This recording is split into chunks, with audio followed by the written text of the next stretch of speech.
नमस्कार दोस्तों, संस्कृत साधना चैनल में आपका स्वागत है। लघु सिद्धांत कौमुदी के विषय में चर्चा कर रहे थे।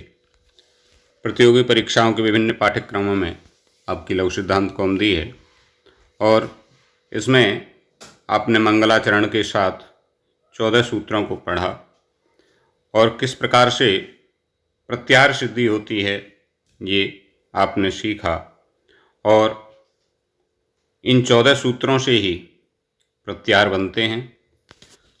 कौन से प्रत्याहार को किस प्रकार से बनाया जाता है ये सब आपने सीखा।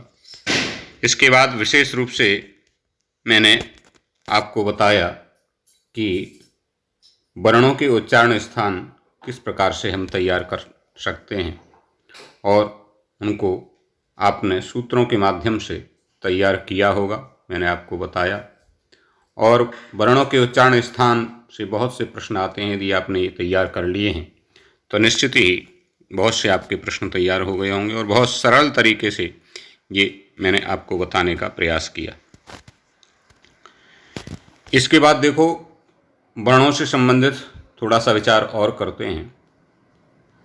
ये आप देख पा रहे होंगे लघु सिद्धांत कौमुदी संज्ञा प्रकरणम। तो इसको यहाँ से देख लेते हैं। यत्नो द्विधा। यत्न दो प्रकार के इन्होंने बताया। यत्न माने प्रयत्न। दो प्रकार के कौन कौन से? तो एक बताया आभ्यंतर और दूसरा बताया बाह्य। माने एक आभ्यंतर प्रयत्न और एक बाह्य प्रयत्न। तो प्रयत्न कितने प्रकार के? दो प्रकार के। कौन कौन से? नंबर 1 आभ्यंतर प्रयत्न और नंबर 2 बाह्य प्रयत्न। तो बाह्य प्रयत्न और आभ्यंतर प्रयत्न, प्रयत्न दो हुए। अब प्रयत्न जो दो हैं उनमें पहला कौन सा है? आभ्यंतर प्रयत्न। तो आभ्यंतर प्रयत्न कितने प्रकार का है? तो वो इन्होंने बता दिया। आद्यः पंचधा। आद्य माने जो पहले नंबर का है, माने आभ्यंतर प्रयत्न, वो पंचधा माने 5 प्रकार का है। 5 प्रकार का आभ्यंतर प्रयत्न। कौन सा? स्पृष्ट, ईषद स्पृष्ट, ईषद विवृत, विवृत और संवृत। ये 5 हैं। इनमें संधि हो रही है।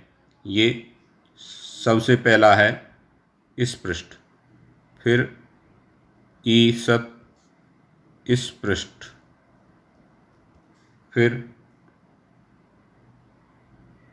ईषद विवृत, ठीक है, फिर है विवृत और फिर है संवृत। संवृत। तो ये 5 हैं। स्पष्ट, ईषद स्पष्ट, ईषद विवृत, विवृत और संवृत। तो आभ्यंतर प्रयत्न कितने प्रकार के? 5 प्रकार के। स्पष्ट, ईषद स्पष्ट, ईषद विवृत, विवृत और संवृत। तो तत्र स्पष्टम प्रयत्नम स्पर्शानाम। तो जो 5 हैं उनमें सबसे पहला है स्पष्ट। तो स्पष्ट किनका है? तो स्पर्श। स्पर्श संज्ञा जिन अक्षरों की है उनका आभ्यंतर प्रयत्न क्या है? स्पष्ट है। ईषद स्पष्ट मंतस्थानाम। ईषद स्पष्ट किसका है? अंतस्थ वर्ण। जिन अंतस्थ वर्ण जो हैं उनका आभ्यंतर प्रयत्न ईतर स्पष्ट है।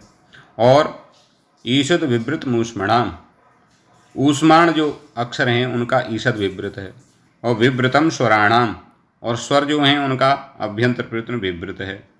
और ह्रस्वस्य वर्णस्य प्रयोगे संवृतम। ह्रस्व जो आकार है उसका संवृत है। तो स्पष्ट स्पर्श का है। अब स्पर्श क्या है? स्पर्शों को भी तो देखना पड़ेगा। तो स्पर्श देख लीजिए। स्पर्श कौन कौन से अक्षर हैं? तो स्पर्श के लिए इन्होंने बता दिया कि कादयो मावसानाः स्पर्शाः। देखो, का से लेकर के मा तक, का से मा तक ये क्या हैं? स्पर्श हैं। ये स्पर्श हैं का से मा तक। तो का खा गा घा ग, च छ ज झ य, ट ठ ड ढ ण, त थ द ध न, प फ ब भ म। यानी ये कितने हैं? 25 अक्षर हैं। इन 25 अक्षरों की क्या संज्ञा है? स्पर्श। और इनका आभ्यंतर प्रयत्न क्या होगा? स्पृष्ट होगा। ठीक है।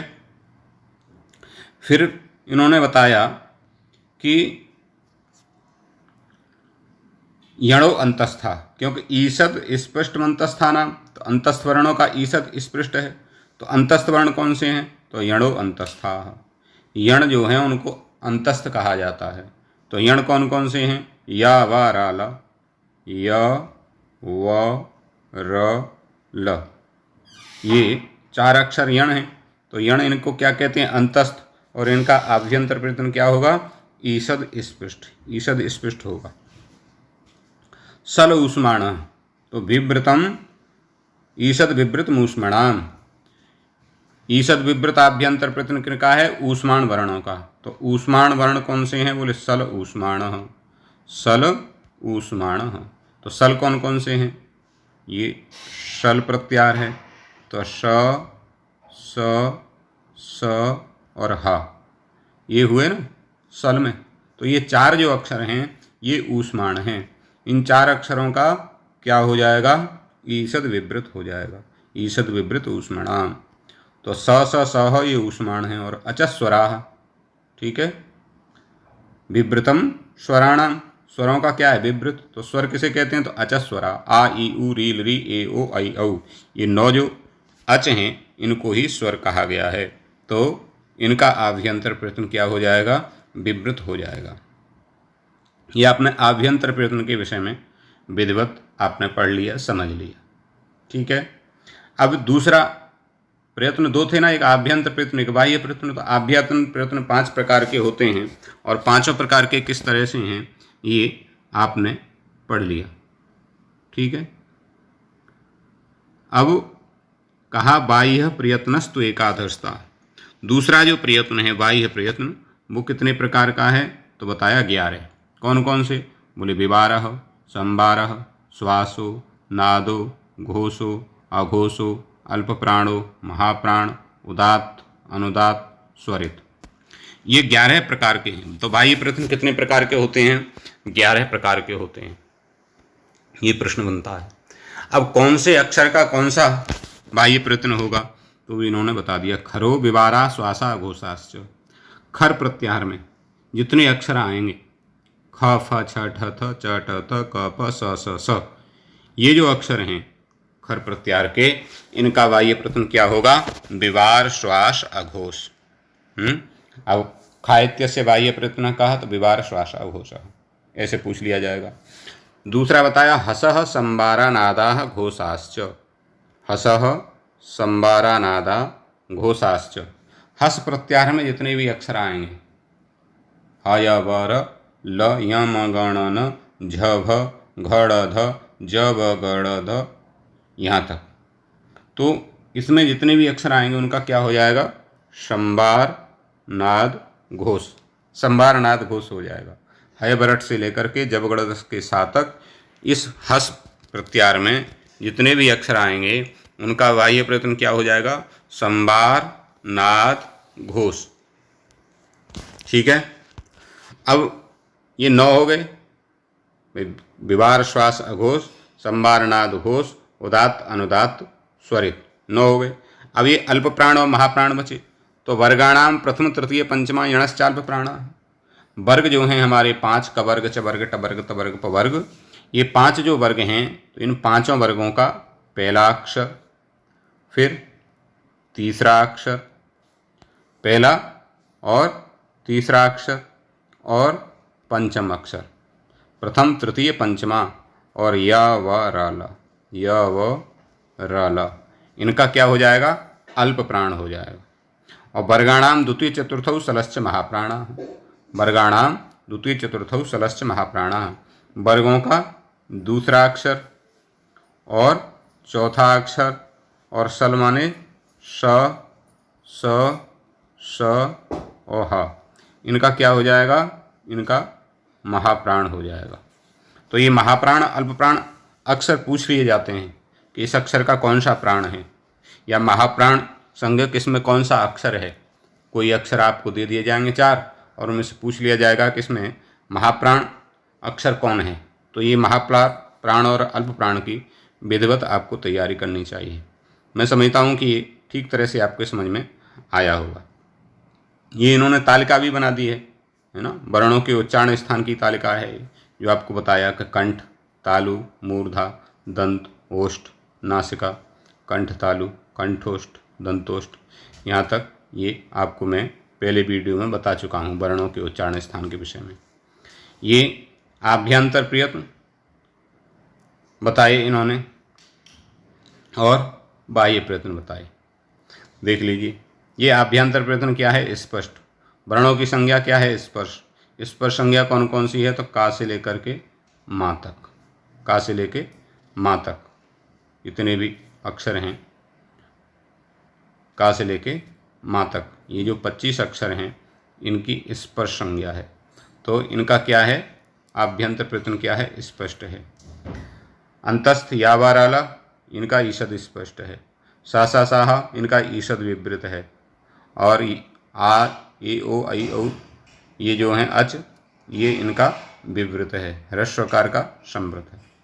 अब ये इन्होंने बाह्य प्रयत्न भी बता दिए। बाह्य प्रयत्न अल्प प्राण, क्योंकि वर्गों का पहला अक्षर ये अल्प प्राण, दूसरा अक्षर ये महाप्राण, तीसरा फिर अल्प प्राण, चौथा फिर महाप्राण, और इस प्रकार से इन्होंने ये बताए हैं। और विवार श्वास अघोष, देखो खरो विवारा श्वासा अघोषाश्च, खर है ना। तो खर में जो अक्षर आएंगे तो ये खर में है, ख, फ, छ, ठ, त, च, ट, त, क, प, ये खर खर के हैं। तो इनका क्या है? विवार, श्वास, अघोष और अल्प प्राण है। इनमें से देखो 5 का अल्प प्राण है और 5 का महाप्राण है, क्योंकि ये वर्गों के पहले और दूसरे अक्षर हैं। खर प्रत्याहार में कौन कौन से अक्षर हैं? वर्गों के पहले और दूसरे अक्षर हैं।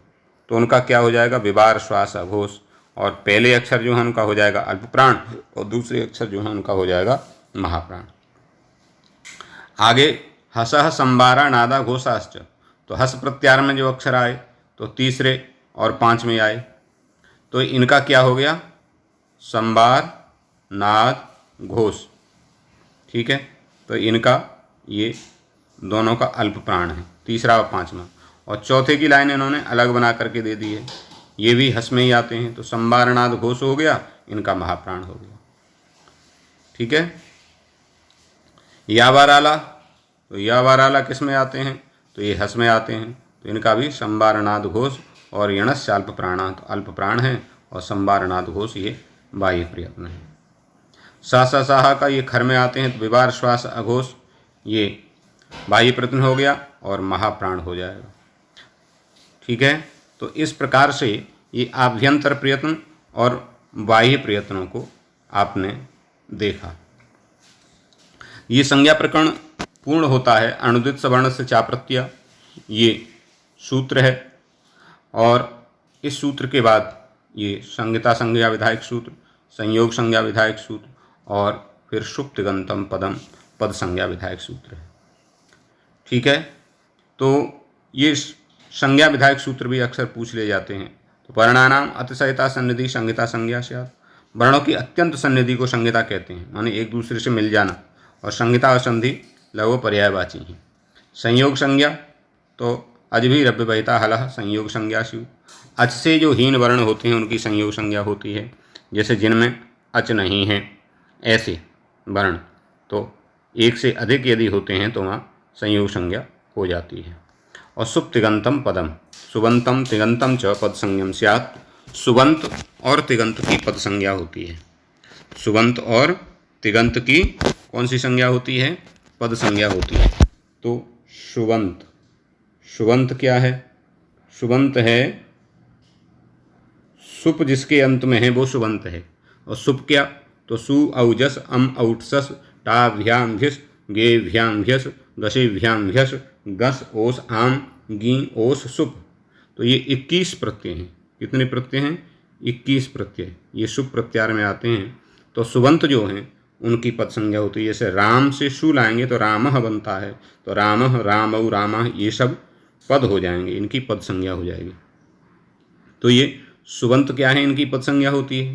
तो शुभ क्या है, 21 प्रत्यय शुभ प्रत्यार के अंतर्गत आते हैं, और शुभ जिनके अंत में है वो सुबंत कहलाए, उनकी पद संज्ञा होगी।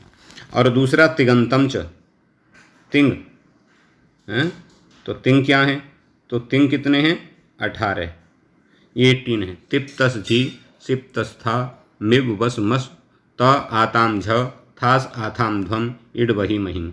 इनमें 18 में 9 तो हैं परस्मयी पदी हैं, परस्मयी पदी, और 9 हैं आत्मनेपदी। ठीक है, 9 आत्मनेपद के, 9 परस्मयी पद के, 18 प्रत्यय हैं। ये 30 से लेकर के और महिन के गां तक तिंग प्रत्यार बन जाता है, और उसमें ये 18 प्रत्यय आते हैं। तो ये जिसके अंत में है वो पद हैं, जैसे भवति, पठति, गच्छति, लिखति, खादति, चलति, पाठयति। ये इस प्रकार के जो हैं वो, तो इनकी पद संज्ञा होगी सुबंत की और तिगंत की। तो इस प्रकार से ये संज्ञा प्रकरण आपका पूर्ण हुआ। संधि के विषय में आगे चर्चा करेंगे। धन्यवाद।